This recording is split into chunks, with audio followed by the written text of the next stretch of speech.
Here we go. There we go. We were just warming up to our conversation. Welcome, everybody. We were just warming up to our conversation, and we're like, we need to hit record. Yes. I think we've just spoken for half an hour when we should So we're have. kind of mid-flow. So you're going to Yeah. catch us mid-flow, but we're obviously not going to be mid-flow. We're going to start at the beginning.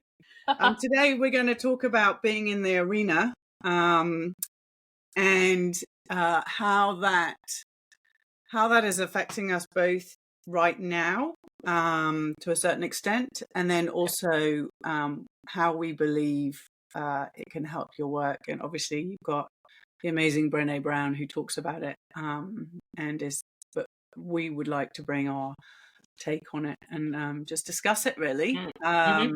Yeah, so Should I read the speech? Yeah, why not? All right. Let me find it.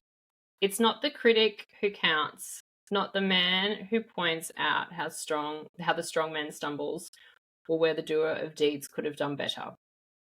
The credit belongs to the man who is actually in the arena, whose face is marred by dust, sweat, and blood, who strives valiantly, who errs and comes out short again and again, because there is no effort without error and shortcoming. But who does actually strive to do the deeds?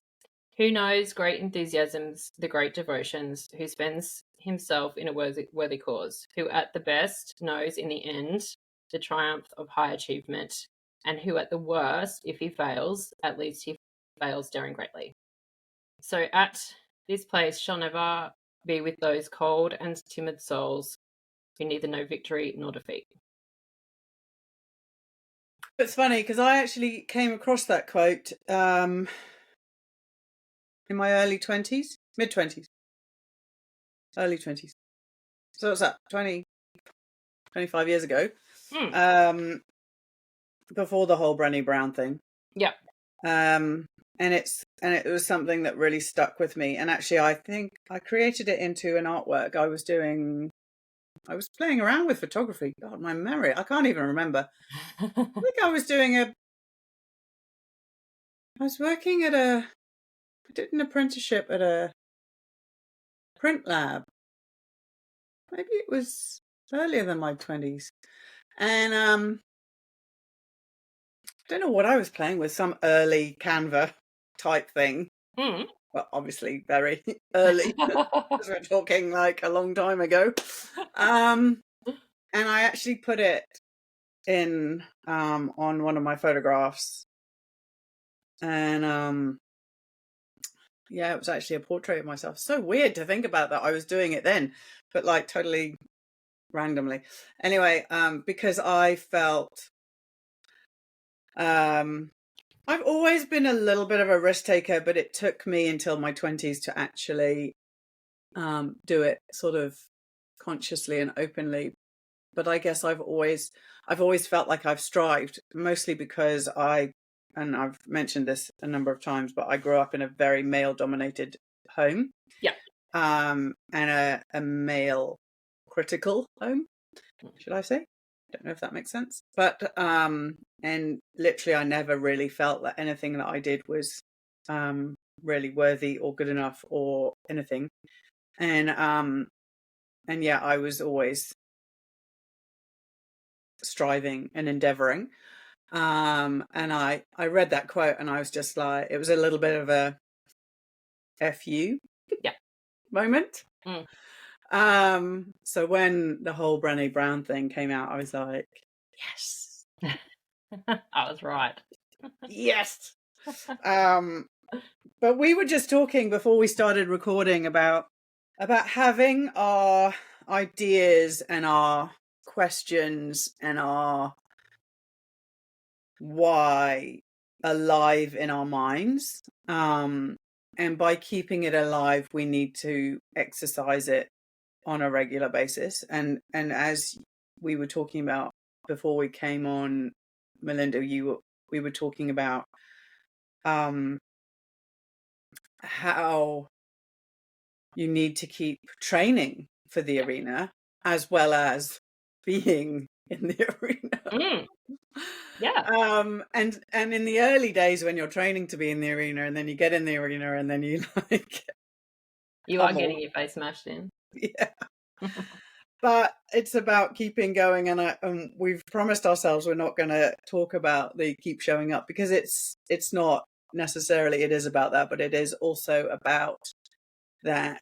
And actually, this is something that I have, and it's slightly different. But people are there's so many considerations of women that do all the things, that they're super mums, and that's why I have this on my arm, because I don't feel like I'm not a super person. I'm not a superhero. I'm not trying to save the world. I'm just trying to keep up the fight and keep up getting in the arena and keep pushing forward. And I'm trying to essentially, safeguard my troops, and bash down the way through the forest. Yeah. I'm not trying to carry the world. I'm not trying to save the world. Like, I cannot do that. And I think that is what we're really talking about being in the arena. We can't take photographs of everybody, and we can't mentor everybody, and we can't be the photographer for everybody. And sometimes it's about rejigging. And I think there's an element of, I've seen posted recently, people on social media about not necessarily wanting to be the best and the bright and blah, and it's definitely not something I want to be. I don't want to be, this amazing superstar. I just want to be able to feed my family and save a bit of money, and see my work in different places, and write a book or share the way I see. I think there's this perception when those of us that are out in the arena, that we're trying to be the gladiator, we're trying to be the winner, we're trying to be, watch how Taylor Swift at the moment is getting such flack, and she obviously has her goals and her dreams, and she's being torn down, having like 4 Grammys and 4 consecutive albums, and then you've got Miley Cyrus that goes in, that's taken however long to get bloody Grammy, yet she gets torn down. It's like, what? Yep. And I know this is going a little bit off a tangent, but honestly, it is about, yes, there are always going to be critics, and there are always going to be people that are going to say things, but if you're willing to keep your art and your ideas alive in your mind, then those people that you meet and come into contact with and embrace, they see that. I see it. People in my studio, they come in and they start looking, and then I start talking to them, and sometimes people stay in there for like 20 minutes, and we're talking, because they get ignited by my images, and then I'm ignited because they're ignited by my images, that I'm then sharing about my passion, and then they, and it's this incredible, vibrant conversation that's happening. We're listening to each other, we're talking to each other, and it's happened over and over and over again, and it's something that you don't get from social media, and we were talking about that, weren't we? And I'm going to be quiet for a second, because I know you've got a lot to say as well. No, I'm finding it fascinating. I think it's so true, like that beautiful relationship, in like that in-person relationship. I just want to go back to, you said about fighting and keeping going on. And when I listen to you, it's a fight for your love. I think sometimes we can very much get caught up in the fight and think of it as aggressive. Yeah. Especially when we're talking about like in an arena. Like it feels aggressive. But you have to love deeply what you're trying to do to even get in the arena. Yeah. There has to be some aspect of it that you love. Like, I'm Yeah. sure for like a boxer or a gladiator, I mean, gladiators, they were slaves, they didn't have a choice, but the boxers or whoever gets in like an arena, it's the dominant side, or they They're do like in it for the fight. they're in it for the fight of like, maybe Yeah. they do like punching people in the face, maybe they do like the aggression of it or the money. When we talk about it,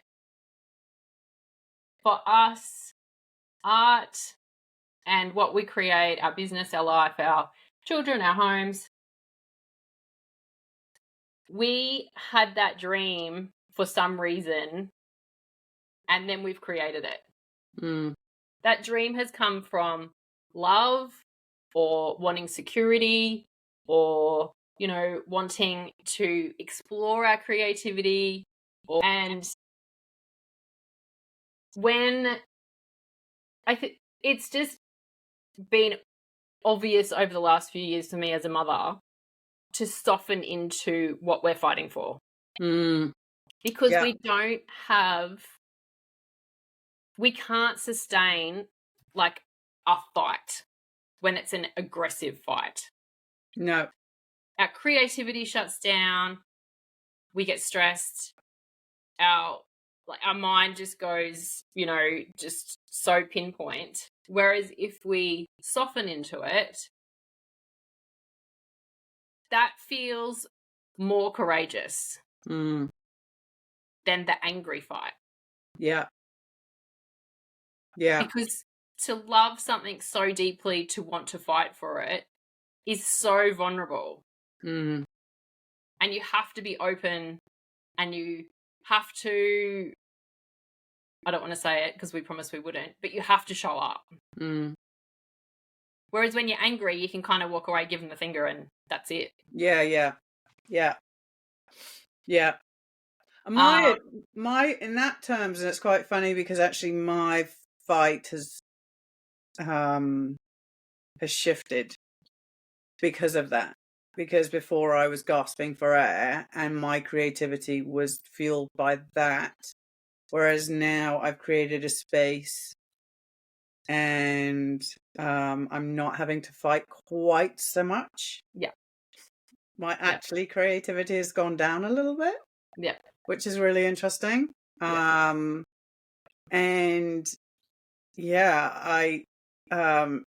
I think that's another thing, is that it's allowing that. And actually, I had a lovely conversation with Nadia last week, following her book coming out, and I said, you know, and again, it's that element of when you've achieved a goal, there's gonna be a lull, and it's leaning into that lull. Yeah. And I think that's another element of this being in the arena, is that, you know, sometimes you win. Yeah. Absolutely. There are times that you win, you know, and that's the thing, is that, I think again, there's that element of, we talk about being in the arena and about being basically in the dirt. But we also have those moments when we're the victor of whatever, and whether that is, and I talk about wins, it's about our personal wins. It might not be about, haha, I won a competition or I made loads of money or whatever. It's about that sense of fulfillment of, in the creation of going through the process. And I felt that last night. I was sharing, I shared on my phone. My phone is telling I haven't got enough space. So basically I was like, right. So I was sitting there and I was like, honestly, I really need to sort this out. And there are a couple of apps that I need to get for practical purposes, and I haven't got room for them. So I went back and I was looking back at these pictures. I was in 2020 and I was like, do you know, I felt like I wasn't winning, but I was achieving. Yeah. I had this sense of self I'd had this conversation with a photographer about, this was just before the pandemic, that we wanted to run a course together, and her words still ring in my ears. This was before I wrote my book. She said, but we need a name. We need a name. Someone with a name to be part of the workshop to get people there. And I was like, oh, and I've talked about it before, but it's still, because I had 1,500 followers. I'd only had 1,500 followers, and it was before I wrote my book, and but I've been shooting for maybe 10 years by that point. I had my master's. I got, I had this life experience. I knew that I could deliver and take great images, but just that was enough to like push me into the dirt. Yeah. And then I searched forward and I wrote the book, and then I invited Cindy to join me, and then we did the journal, which was printed, I saw on my while I was scrolling through 4 years this week. It was being printed, the journal, 4 years ago. And yeah, and then I started doing all of these things, and then but it was, I was in the dirt. I got up, I got out of the arena, I got back in the arena, and then I created my book, and that was a win. And then, back in, back out, back in, back out, train a bit harder, do a bit more, back in, back out. Yeah. And I look at the images I was creating and the stories I was telling and the life I was living on a daily basis, whether it was with my kids, whether it was creatively, whether it was clients. And I look back and I gave myself such a hard time about it, whether I was the way I looked, that I wasn't enough, that I was here and not in America, or I was whatever. And yet I look back now and I'm like, holy moly, I was already winning. Yeah. And it's exactly like we were talking about just before we started recording, about the boxes in which we naturally get categorized in or put ourselves in, because the world is such a big place, and now the world is on Instagram. Yep. It's like we have to go to these boxes to be able to say this is where we fit. And I don't fit. I have never fitted. Fitted. Fit. I've never fit. Is it fitted or fit? But do you know what I mean? I just haven't, which is why I have been, for a very long time, I haven't been the name, the this person for this, the best this of this. Yeah. Because I do so many different things. And yet I'm just going to keep doing me. I'm just going to keep doing me, and I'm just going to keep trying. And I look back at that period in 2020, I was doing freelancing, or reverse freelancing, this and that, and this and that, and this and that. And now I'm not doing as much creatively, and I was self-portraiting, and I was, but it was a necessary part of the process. And there are some things that I miss and some things that I probably wouldn't do again, but but I got to see the world. And I talk about this sometimes when I'm doing teaching and things. I'm talking about, you push the sliders to the point where you go, oh shit, that's too much contrast, bring it back. Or, that's too dark for me, bring it back. That may be as dark as Chloe Lodge goes, but I'm not going that dark. I'm going to pull it back. And I think that's the thing. I think there really is this, and different things and different, we sometimes things aren't meant as a criticism, but we put our hand behind our back, we put our own face in the dirt, or it happens by accident. It happens by, you think about it. I think about, there's a fight, and then there are accidents that happen while the intention, I look at, and I'm often like that with my kids. I always used to joke, um, that if you play fight with me or you play with me, it'll always end in tears. And it's not necessarily because I'm rough. It's because I'm free and and sometimes I don't know how far to push my sliders. We're not poor children. Because we're having so much fun, we're so immersed in it, Yeah. And I think that is another element of what we're talking about. And I was so right when you were saying you go out, you train, you come back in, you go, no, that doesn't work. Go back out, train.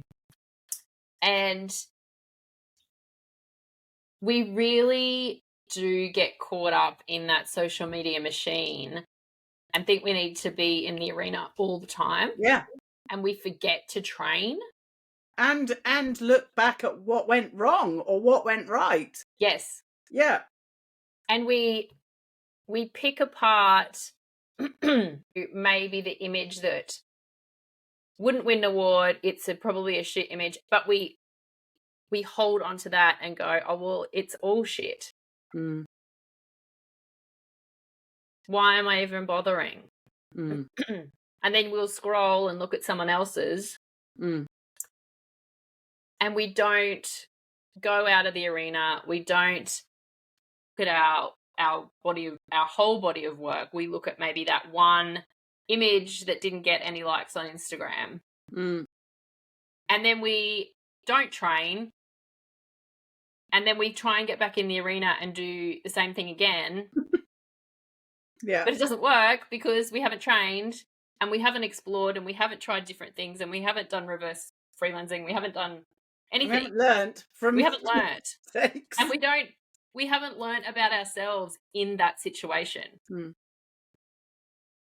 We haven't looked at ourselves and gone, yeah, that was shit. So how do I make it better? Because it's my art. It's not the person's fault on Instagram that didn't like it. Mm-mm. And sometimes and there's also make shit art. And if you're in the arena on social media, you either have to take it really seriously and train and be that, be that person that's experimenting, be that person that's working on it. Or you have to just kind of have fun with it. And both are perfect. Yeah. But there's also that element of the other person in the arena. Yeah. Which is one of the biggest mistakes we make as artists, I think, is that we think it's all about us. Yeah, exactly. And then we get upset when people don't buy our work and go, and this is another thing that my studio is helping me. I had someone walk in the other day and say, because I have landscapes up because I'm in the area and I'm and I'm like, this is what people want to see, but yet they're like, oh, do you have a landscape of blah blah and blah blah and blah blah, I really like blah blah, maybe you should get a picture of blah blah. And I'm like, oh shit, but I'm not actually a landscape photographer and I haven't set myself up to provide this service of being a great landscape photographer in this area. But obviously my space is currently selling that's what I am. And I'm not taking it too seriously, honestly. I think it is serious. I have a space, I have rent to pay, and I'm not there as much as I like, but I'm working most of the time. And I'm not, I can't bloody take it too seriously, honestly. If I, because the thing is I could, and this is another thing, you can bend over backwards to provide the things that are being expressed that people want, and then they don't buy it when you have it available. And once you've been doing, in business for a number of years, you begin to understand that. And try and be okay with it as well, but adjust to it. And that's exactly what the same thing about being in the arena is that at the end of the day, it's a dance, it's a fight, and I started my newsletters called, and I called them Abundance, which if you break it down in a silly little way, like I did, it's a bun dance, which basically is like the flip of a bun fight, because that's essentially what we're doing. And it's, and essentially what we are obviously talking about is being in the arena in terms of selling our art and selling our services, because if selling your art or selling your services is not your focus, you don't even need to worry about being in the arena, because it's not, you're doing it for, not just, but you're doing it for the beauty of it, the enjoyment of it, the expression of it, and all of those things. Essentially, just to sort of clarify the reality of what we're talking about. And I often feel as artists, we show up on social media and then we get upset when people don't buy our work or do, but it's exactly following into that feeling of our human condition and our human desire is to be in a room with someone, to press the flesh, to build relationships. More often than not. And I believe that we can, in this current time in evolution and art and creativity, we can so often forget that we actually need to build relationships in person. Yes, exactly. And, we can sell until we're blue in the face on social media and people don't buy. There are people with hundreds of thousands of followers who aren't making any money because they're not actually building relationships. They're building followers and they're not building relationships, and they're not building that, as I talked about, as my Substack is, it's a love affair with light, which takes a little bit every day or a little bit every week. You can't have a love affair with something without having that connection, that physical touch, that mental touch, that, like intellectual touch. You have to have it all. You have to have it all to actually trigger. And as money gets tighter and money gets, that scarcity is real now at the moment in the economic and, everything that's happening in the world. It is real. And so we need to work harder at building those relationships. And two, I want to just build on that, building the relationships.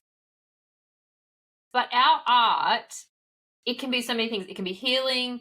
It can be, it can bring up different emotion. It can be soothing. It has an emotional effect on people. And so I love how you said, we have to dig a little bit harder. And for me, when you said that, it's like dig harder into what I love. What's the story I'm trying to tell in my imagery? What emotions do my pictures bring about? Like if I expect someone to buy a photo of me, say a print, there, as you said, money's, it's tight. So if they're going to put out a couple of $100, they have to feel a real emotion, or they have to feel really attached to me to want to support me in continuing to make. And it's really easy. Like we were having a conversation before I hit record about when you're scrolling and you were talking about people being in boxes, and sometimes it just feels like everyone's the same. It just feels like people are producing a lot of the same things. And we can get quite numb to that.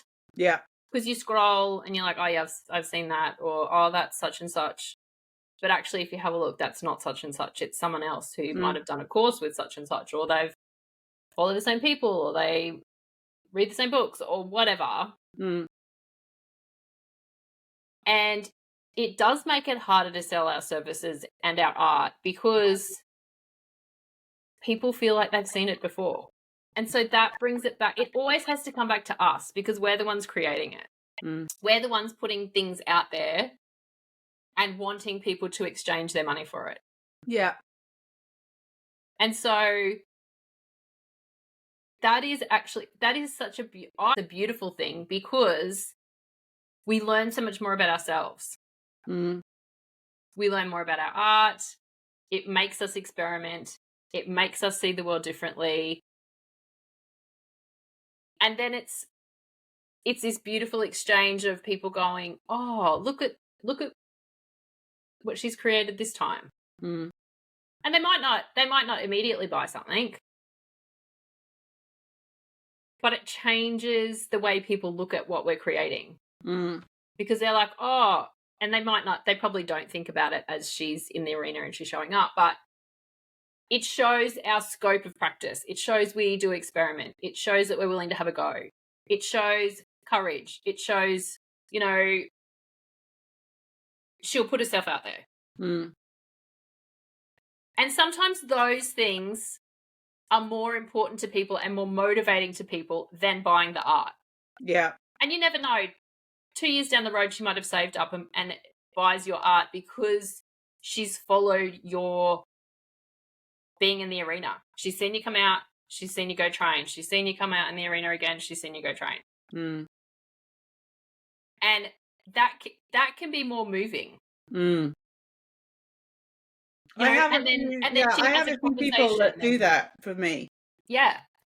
Yeah. Just this very, very small handful, but it's just really incredible. That have been following me for a long time and are so invested in me as a person and my journey. Because you're right. We look at these accounts that have got hundreds of thousands of followers or, tens of thousands even. And I probably do it too. I follow them and go, "Oh, that's cool." But I'm not invested. Mm-mm. And it is about building those relationships because, it's normal life. Not everyone's going to like you anyway. And, they think because we follow them or they follow us or whatever, we have access to them and we like them and we, I'll support them. But we don't. We rarely even, some people rarely even can press the heart button, let alone give you hundreds of dollars. So it really does come down to building those relationships.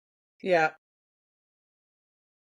And I think the thing that I'm so aware of now, well, I have been for a while, but particularly now I have the studio, is that we talk about taking up space and we talk about showing up. But ultimately, if we're talking about people buying our work, we then take up space in their life.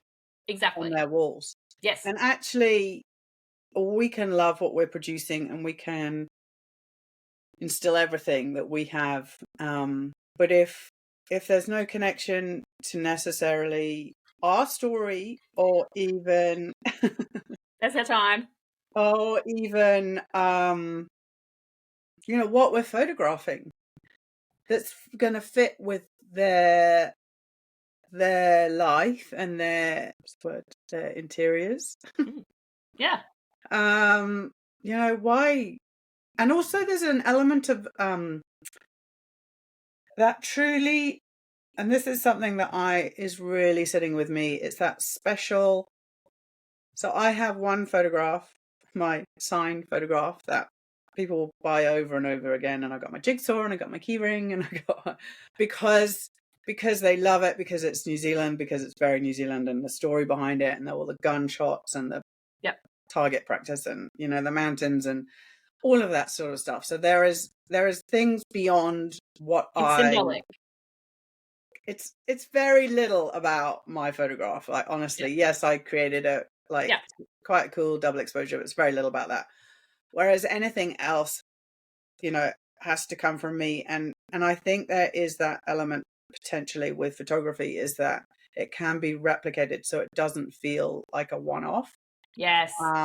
And so that is, I have this vision of my exhibition towards the end of the year, and it's not about it's not about prints, straight prints of my work. There will be other elements to them to make them one-off art pieces, and that is huge for me. It's a huge part of my, but it's again, it's that I have been through the process of attempting, I'll say attempting, because it is a real roller coaster, and sometimes it works and a lot of the times it doesn't. There aren't many photographers that successfully sell prints. I really believe that. Yep. But there, so there has been a really long period of time when I've been attempting to sell photography prints, and so I've been in the arena, sell it in this way, come out. In the arena, sell it this way, come out. Back and forth, different countries, different formats, different, and I still feel like I haven't won this bit. I haven't achieved, maybe with my sign picture, but that doesn't feel like a massive achievement for me because of what I've just said, and yeah, so we have got to half an hour, but I think there is, and each time we go into the arena, it doesn't always have to be the hardest fight of our lives. No. That's another thing. It's not about the hardest fight of our lives. It's about showing up. Yeah. And it's the courage. It's the courage to do it. Yeah. It's to even get in the arena, you have to know why you're getting in there. Yeah. And you have to have your tools with you. You have to. And you have to have trained a little bit. Yeah.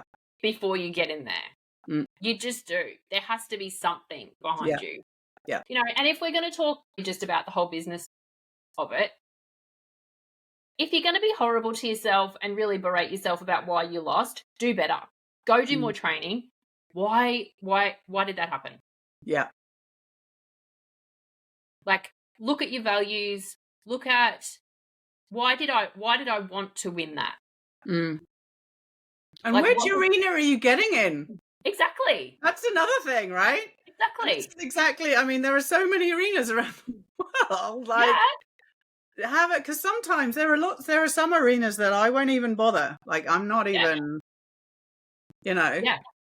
I've entered a few competitions this year, a few awards, like portrait awards. And I'm like, I just want to see what happens. I have zero expectations. Yeah. Like zero. Actually zero. And I entered them because I needed clarity, and I wanted to be really hard on myself in what images I was submitting. Yeah. And, I kind of looked at my, my body of work around certain images, and I'm like, they're so nice. I like them. I'm glad that I created them. And then when it got to choosing them for like an awards or a competition or whatever, they weren't great. And they weren't the standard that they need to be to probably even get anywhere, even on the radar in any of these awards. But I did it. And the other thing that I found really interesting was the amount of introspection to enter these. It's like, who are you? What's your artist statement? What's your CV? What's your blah, blah, blah? And when I saw that, I thought, I'm not going to bother because I'm not going to win anyway, so why bother doing it? And I came back to my desk, and even that, I learnt a lot from that I didn't realise that I didn't know. Yeah. So I'm in those arenas. I think I've entered 5. I'm in those arenas. I have zero expectation. Like, I've written that money off already. Like, I kind of paid. I did. I paid these people so that I could look at my work so harshly. And I'm glad that I did, because I know now, going into portrait sessions, really what I'm looking for. Yeah. Really what I want. And even if I go in and they're not for an award or they're not for a competition, I want them to be that standard. Yeah. And so you're right. Like, some arenas are a joke and good luck to you. Yeah. But it's kind of good to go above and see how you go. 100%. 100%. And when I say the arenas that I won't get in, it's because I know I don't fit. Yes, no yes. point. When you don't fit, when you know you don't fit, that's completely, yeah. You know, there's no point. And there's also you know, there's the audience that, and Yeah. you know, that you don't necessarily even you're not fighting for Yeah. fighting for their applause. Exactly. And yeah, it's those sorts of things. Yeah. But I definitely agree with you, because I have people that come and have my 1 hour, and I really question sometimes myself of what a 1 hour offering can do in terms of mentorship. And then every single conversation, I realize how valuable it is. And Yeah. a big part of that value, exactly like you say, is the introspection that happens just before it. Yeah. I send out a questionnaire, and that in Yes. itself is valuable. Yep. So again, having a one-to-one with me for an hour, or you, or is almost the same as you know, entering competition and doing that, but you have someone to speak to, and you have, you know, and maybe some help and whatever. So an investment often looks different for different things. Yes. It's a different amount of money for different things. You get out of it for different things, but it actually, that investment is, it's about saying, I'm going to allocate that time, allocate that thinking space, that retrospection, and I either go into a competition or I have a conversation with someone, but it's all wrapped up in the same thing, and it's basically getting in the arena, and continuing to get in the arena, and you can get in for a little bit and then get out, or you can get in for a full on, like. Yep. And it's expecting better of ourselves. Yeah. You know, Yeah. we have such limited boundaries for what we feel like we can put up with. Mm. I mean, honestly, Mm. I know that's to keep us safe and alive from tigers or whatever, but really, are you going to die? Mm. Probably not. No. And it comes back to us. Yeah. If you're going to do it, just do it. Like, this is another episode we had, just do it. Mm. But again, that comes back to, you have a goal. You have a goal. The goal has either come from love, it's come from need, it's come from, you know, wanting to explore a certain emotion. It's about understanding you, because you're the one creating it. You're the one getting in the arena. You're the one that has to go to sleep at night and wonder if you've done yourself proud that day. Mm. Everything comes back to you. And, you know, like, yes, there's an audience. There's people watching on social media or not watching or whatever. But you're the one that needs to make yourself proud. Mm. And if people love that and they're in your corner and they're loyal to you and they want to build a relationship, then you both benefit, because you get to build that relationship back with them. Yeah. And if they don't, well, who cares? They're not your people, and you're going to continue to show up, be courageous, create your art, because it's about you. Mm-hmm. Anyway, that's my rant. And we've gone over 30, so we've gone over 45. We've probably gone over 45 now. That's okay. That's okay. But it's our podcast, and we can do what we want. We can do it. Thank you very much for being here. Thank you for listening. Thank you for listening. Thank you for your time. Thank you for showing up. Yeah. And if you've got any thoughts or would like to have a conversation about it, or just, you know where we are. Yes. We're on Instagram. Email.